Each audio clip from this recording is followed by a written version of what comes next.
Hello everybody, Javi Guzman to lead us off for the very first CPAC DPS, Club of the Performing Arts Center Dead Poets Society reading.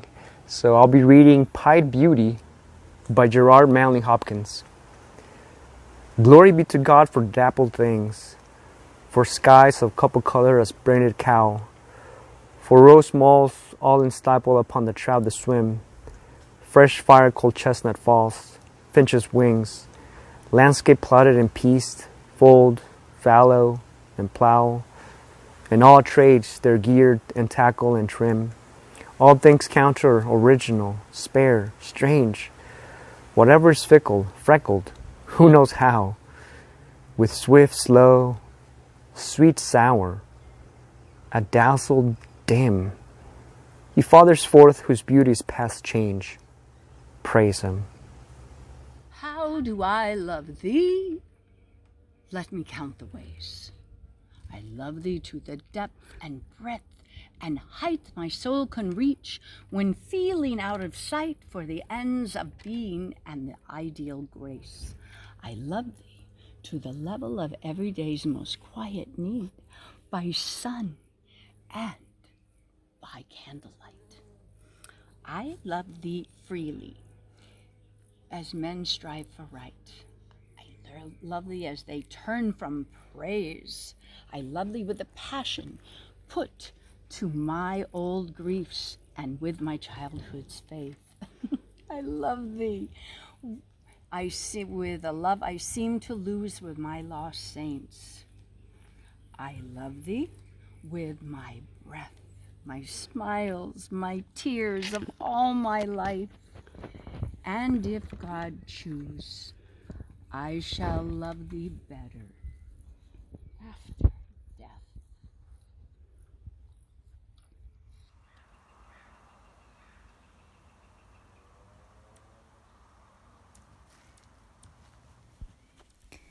Emily Dickinson, circa 1861. Hope is the thing with feathers that perches in the soul and sings the tune without the words and never stops at all. And sweetest in the gale is heard, and sore must be the storm that could abash the little bird that kept so many warm. I've heard it in the chillest land and on the strangest sea, yet never in extremity it asked a crumb of me. By Christopher Nevin Johnston.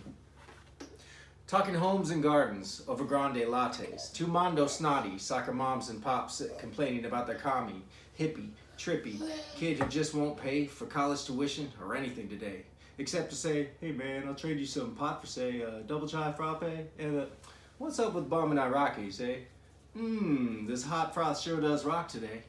But now back to the business, back to the sickness of sidewalk jeeps with their off-road wishes, with their grills to the sills for some mud on their wheels, while a slow-poke VW mopes lonely through the desert, and his driver's never been here. In fact, he never meant to steer this far from the herd and the road, but with nowhere to go and some dope in a bowl, he rolls solo to his own flow. That is, until he's slowed from a stone's throw from a stop, and with no gas to be got and cottonmouth caught. He puts a thumb in the air and then he starts to walk, just dying for a drop of that luscious latte from the uber snotty soccer moms and pops complaining how it won't pay.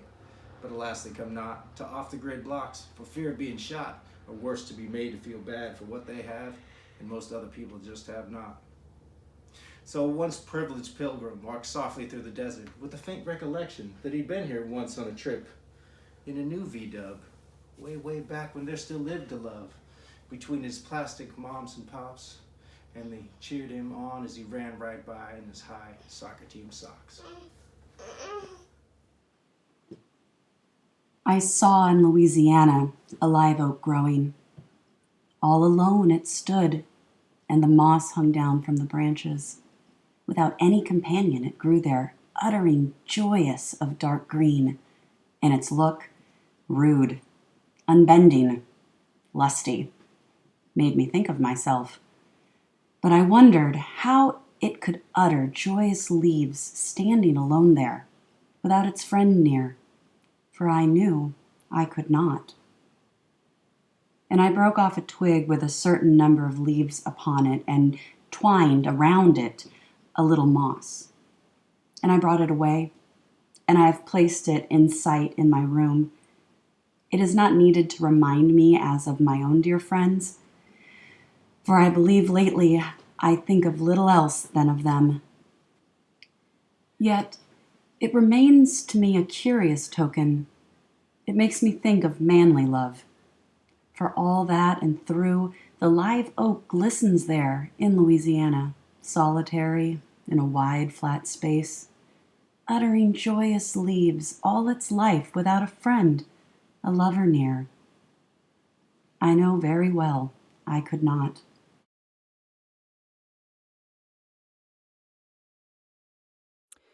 This is one of my favorite poems. It's by Emily Dickinson and is called Success is Counted Sweetest. Back when I was young and would have been considered what today would pretty reasonably be called emo, this poem really spoke to me. So I thought I'd dig out my black clothes, put them all on, tuck in my collar as I used to do, and recite it for you today.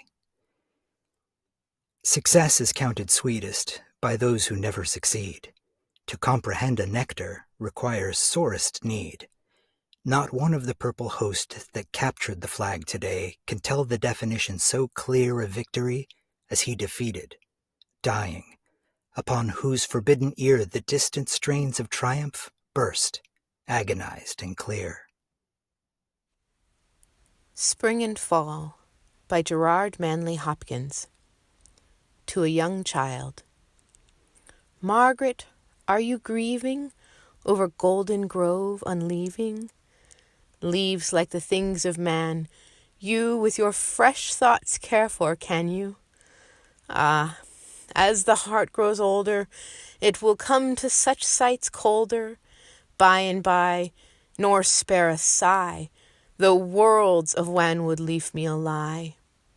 And yet you will weep, and know why. Now, no matter, child, the name. Sorrow's springs are the same. Nor mouth had, no, nor mind expressed what heart heard of, ghost guessed. It is the blight man was born for. It is Margaret you mourn for. Past Days by Anne Bronte. 'Tis strange to think there was a time when mirth was not an empty name, when laughter really cheered the heart, and frequent smiles unbidden came, and tears of grief would only flow in sympathy for others' woe, when speech expressed the inward thought, and heart to kindred heart was bare, and summer days were far too short for all the pleasures crowded there, and silence, solitude, and rest, now welcome to the weary breast, were all unprized, uncourted then, and all the joy one spirit showed, the other deeply felt again, and friendship like a river flowed, constant and strong its silent course, for naught withstood its gentle force. When night, the holy time of peace, was dreaded as the parting hour, when speech and mirth at once must cease, and silence must resume her power. Though ever free from pains and woes, she only brought us calm repose. And when the blessed dawn again brought daylight to the blushing skies, we woke, and not reluctant then, to joyless labor did we rise. But full of hope and glad and gay, we welcomed the returning day. Bric-a-Brac by Dorothy Parker from her 1928 published Sunset Gun. Little things that no one needs, little things to joke about, little landscapes done in beads, little morals woven out, little wreaths of gilded grass, little brigs of whittled oak, bottled painfully in glass. These are made by lonely folk. Lonely folk have lines of days, long and faltering and thin, therefore little wax bouquets, prayers cut upon a pin, little maps of pinkish lands, little charts of curly seas, little plaits of linen strands, little verses such as these. This poem is called Sea Fever by John Masefield. I must go down to the seas again, to the lonely sea in the sky, and all I ask is a tall ship and a star to steer her by. and the wheels kick and the wind's song and the white sails shaking, and a gray mist on the sea's face and a gray dawn breaking. I must go down to the seas again, for the call of the running tide is a wild call and a clear call that may not be denied. And all I ask is a windy day with the white clouds flying, and the flung spray and the blown spume and the seagulls crying. I must go down to the seas again, to the vagrant gypsy life, to the gull's way and the whale's way, where the wind's like a whetted knife. And all I ask is a merry yarn from a laughing fellow rover, and quiet sleep and a sweet dream when the long trick's over. Hey everybody, Jude Gibson here. A little more Dead Poet Society poetry for the Cloverdale Performing Arts Center. Something that you can sip while you sip. I hope you enjoy it. Poetry is something that I actually love quite a bit. So this is an original poem written by somebody very, very close and dear to my heart who passed away a few years ago. This was written in 2012 by my dear friend Janine Wrong. It's called Back Porch, Gastonia County, North Carolina. I dreamed of summer, summer on a back porch, bushel baskets full to overflowing, enough green beans to last all winter, enough to make our fingers ache. Grandma in her checkety apron, house dress hiked up and sagging between bony knees, stockings rolled down over elastic garters, trying to stay cool. We sat there, breaking beans, listening. Children should be seen and unheard. Mama and Grandma telling tales about how Grandpa drove his Model A up on the ridgetop where there wasn't even a road. How Mama hit herself in the head with a hammer trying to kill a wasp. But we just broke beans and listened to stories familiar as fatback and turnip greens, and dreamed of being older, old enough to be heard. Hello everybody, Yabe back again. I have a poem submission from Bobby Buxton. She's a longtime CPAC supporter, and she wanted me to read this poem. It is The Sweetest Presence by Robert K. Hall. Rain washes the trees in my garden. They sway and bow gracefully. Gray winds and mist of moisture wrap around my house like cashmere blankets. My heart, like the trees, is full of gratitude for this life. I have visited the holy temple within and discovered darkness, light, and sweet sounds. I have moved the bones and flesh of this body into difficult shapes and breathed deeply into fountains of dramatic sensations. Now, I make note of what I believe. Perhaps later, when I read this poem over a cup of tea or a glass of wine, my heart will open again in remembrance of time spent in communion with the rain, the trees, my body, a million thoughts, and the sweetest presence surrounding all of them, all of us, everywhere, always. Some days, everything makes sense without struggle. Some days, we have to remember that it once did and will again. So thank you, Bobby, for your submission, and I want to hear all the poems you all have. Thanks. Hi, this is Linda Freeth, the Marketing and Social Media Coordinator from Cloverdale Performing Arts Center.